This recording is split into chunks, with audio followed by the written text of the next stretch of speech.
मित्रांनो नमस्कार. आजच्या भागामध्ये जी मालती आहे ती राणीला धमकावत असते. नक्की काय घडलं हे बघायला व्हिडिओ शेवटपर्यंत बघत राहा. तर इकडे आता जो इंद्र आहे तो हॉस्पिटलमध्ये वेळेत ते इंजेक्शन घेऊन आल्यामुळे राणीचा आईचं ऑपरेशन सक्सेस होतं आणि राणीच्या आईचा जीव वाचतो.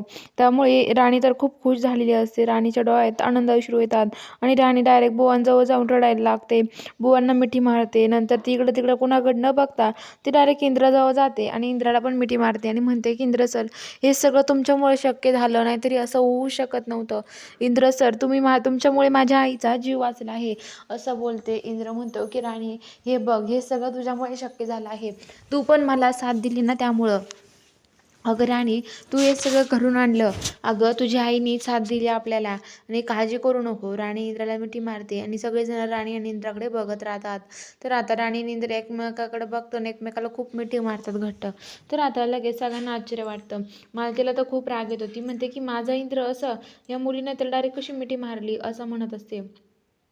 तर इकडं आता जी राणी आहे ती राणी म्हणते की आता काय करायचं. तर आता जो इंद्रदेव आहेत ते सगळे घरी येतात. घरी आल्यावरती मालती आणि राणी जिथं आवरत असते तेवढ्यात ते मालती येते आणि म्हणते की थांब राणी, काय ग, स्वतःला लय हुकमाची राणी समजतेस ना तू. माझ्या पोराला मिठी मारायची तुझी हिंमत कशी झाली आहे, तू कशी त्याला मिठी मारू शकतेस असं म्हणतात. तर आता राणी म्हणते की अहो मालती आई, काय झालंय. तर ती म्हणते की हे बघ, तू किती प्रयत्न कर इंद्राला माझ्यापासून घेण्याचा, पण मी असं कधी होऊन देणार नाहीये.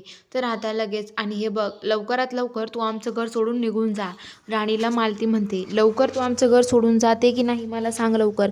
तर आता राणी म्हणते की हे बघा मालते, मी असं घर सोडून जाणार नाहीये. जोपर्यंत इंद्र सर मला काढून देत नाही ना, तोपर्यंत मी घर सोडून जाणार नाहीये असं राणी बोलते.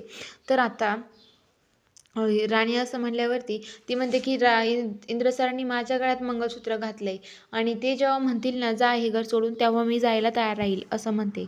आणि आता लगेच राणी तिथून निघून जाते. तर इकडं उर्मिला आणि विक्रांत म्हणत असतात की आपण राणीला संपवायचं का, आपला कोणताच प्लॅन सक्सेस होत नाही, आता काय करायचं, आपण कुणाला संपवायचं नेमकं असं बोलत असतात. तर बघूया आता पुढील भागात काय घडतं. बघायला चॅनलला सबस्क्राईब करा.